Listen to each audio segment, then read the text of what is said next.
Hi hello అందరికీ నమస్కారం. నేను మీ చరణ్ తేజ. మన ఛానల్‌కి స్వాగతం, సుస్వాగతం. ఇక్కడ మనం ప్రతిసారి మన సంస్కృతి, సాహిత్యం, ఆధ్యాత్మికత గురించి అద్భుతమైన విషయాలను తెలుసుకుంటూ ఉంటాం. ఈరోజు ఒక ప్రత్యేక సందర్భం శ్రీరామ నవమి. ఈ పవిత్రమైన రోజున మనం మాట్లాడుకోబోయేది శ్రీరాముడి గురించి. ఆదర్శ పురుషుడు, ధర్మ స్వరూపుడు, మానవవాళికి శాశ్వత స్ఫూర్తి. ఈ వీడియోలో శ్రీరాముడు ఎలా ఒక సంపూర్ణ మానవుడిగా జీవించాడు, కష్టకాలంలో కూడా ధర్మాన్ని ఎలా నిలబెట్టాడు, ఈరోజు మనం ఆయన నుండి ఏం నేర్చుకోవాలి అనే విషయాలను చూద్దాం.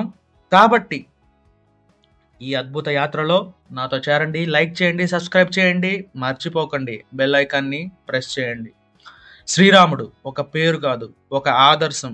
ఆయన జీవితం ఒక సినిమా కంటే గొప్పగా ఉంటుంది. ఎందుకంటే ఇది కేవలం కథ కాదు, జీవన విధానం. అయోధ్యలో దశరథ మహారాజు కుమారుడిగా జన్మించిన రాముడు ఒక రాజకుమారుడిగా సుఖాలను వదిలి ధర్మం కోసం అడవుల్లోకి వెళ్ళాడు. ఆయన జీవితం మనకు చూపిస్తుంది సంపూర్ణ మానవుడు ఎలా ఉండాలో. శ్రీరాముడు ఒక రాజకుమారుడైనా ఆయనలో అహంకారం అనేది లేదు. గురువుల పట్ల గౌరవం, తల్లిదండ్రుల పట్ల భక్తి, ప్రజల పట్ల ప్రేమ, ఇవన్నీ ఆయనలో సహజంగా కనిపిస్తాయి. ఆయన జీవితంలో ప్రతి అడుగు ఒక గొప్ప సందేశం.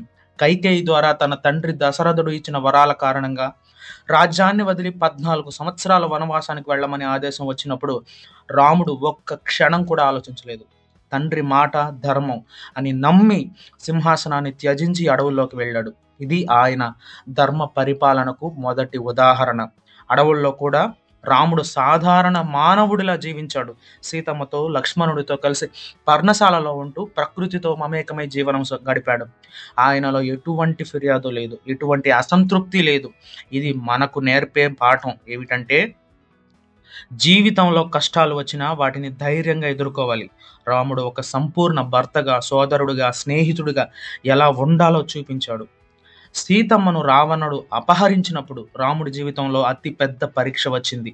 ఆ క్షణంలో ఆయన ఒక సామాన్య మానవుడిలా బాధపడ్డాడు. కానీ ఆ బాధను శక్తిగా మార్చి ధర్మయుద్ధానికి సిద్ధమయ్యాడు. సుగ్రీవుడు, హనుమంతుడు వానర సైన్యంతో కలిసి రావణుడిపై యుద్ధం చేసి సీతమ్మను విడిపించాడు. ఈ ఘట్టంలో రాముడు చూపిన సాహసం, ధైర్యం, సంకల్పం ఇవన్నీ ఆయనకు ఒక హీరోలా కనిపించేలా చేస్తాయి. కానీ ఆయన కేవలం హీరో కాదు, ధర్మ రక్షకుడు. రాముడు ధర్మం కోసం ఎన్నో త్యాగాలు చేశాడు. సీతమ్మను తిరిగి అయోధ్యకు తీసుకొచ్చిన తర్వాత కూడా ప్రజల మాటల కారణంగా ఆమెను త్యజించాడు. ఇది ఆయన హృదయాన్ని బాధించిన రాజధర్మం కోసం ఆ నిర్ణయం తీసుకున్నాడు. ఇక్కడ రాముడు మనకు చెప్పేది ఏమిటి?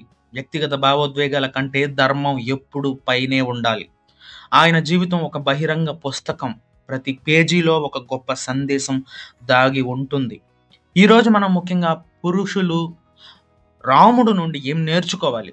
మొదటిది బాధ్యత. రాముడు తన కుటుంబం పట్ల, సమాజం పట్ల, ధర్మం పట్ల ఎప్పుడూ బాధ్యతగా ఉన్నాడు. రెండవది సహనం. ఆయన దగ్గర సహనం నేర్చుకోవాలి మనం. కష్ట సమయంలో కూడా ఆయన ఆత్మవిశ్వాసాన్ని కోల్పోలేదు. మూడవది నీతి. ఎట్టి పరిస్థితుల్లోనూ రాముడు అన్యాయం చెయ్యలేదు, అధర్మంలో పాల్గొనలేదు. నాలుగవది సమానత్వం. ఆయన వానరులను, ఋషులను, సామాన్య ప్రజలను కూడా ఒకే గౌరవంతో చూసేవాడు. ఈ గుణాలు ఈరోజు మనలో ఉంటే మనం కూడా ఒక ఆదర్శ జీవనం గడపవచ్చు.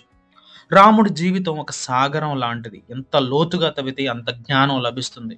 ఆయన ఒక రాజుగా, ఒక భర్తగా, ఒక సోదరుడిగా, ఒక యోధుడిగా ప్రతి రూపంలోనూ సంపూర్ణతను చూపించాడు. ఆయన జీవితం మనకు ఒక దీపం లాంటిది. చీకటిలో కూడా మార్గం చూపిస్తుంది. ఈరోజు మనం ఎదుర్కొనే సమస్యలు, ఒత్తిడి, అన్యాయం, సంఘర్షణ వీటన్నిటికీ రాముడి జీవితంలో సమాధానాలు దొరుకుతాయి. శ్రీరాముడు కేవలం ఒక దేవుడు కాదు, ఒక జీవన శైలి. ఆయన ధర్మం కోసం జీవించాడు, ధర్మం కోసం త్యాగాలు చేశాడు, ధర్మం కోసం యుద్ధం చేశాడు. ఆయన జీవితం మనకు చెప్పేది ఒకటే: ఎట్టి పరిస్థితుల్లోనూ ధర్మాన్ని వదిలిపెట్టకూడదు. శ్రీరామనవమి సందర్భంగా మనం కూడా ఆయన ఆదర్శాలను అనుసరిద్దాం. రాముడిలా జీవించడం కష్టం కావచ్చు, కానీ ఆ దిశగా ఒక అడుగు వేయడం మన చేతుల్లోనే ఉంది. ఫ్రెండ్స్, శ్రీరామనవమి సందర్భంగా ఈ వీడియో మీకోసం, మీకు నచ్చిందని ఆశిస్తున్నాను. శ్రీరాముడి జీవితం గురించి మీ ఆలోచనలను కమెంట్స్లో తెలియజేయండి. ఇలాంటి మరిన్ని వీడియోల కోసం మన ఛానల్ని సబ్స్క్రైబ్ చేయండి, లైక్ చేయండి, షేర్ చేయండి. బెల్ ఐకన్ని ప్రెస్ చేయడం మాత్రం మర్చిపోవద్దు. తద్వారా మన కొత్త వీడియోలు మీకు తప్పకుండా చేరతాయి. మళ్ళీ కలుద్దాం. అప్పటి వరకు జై శ్రీరామ్.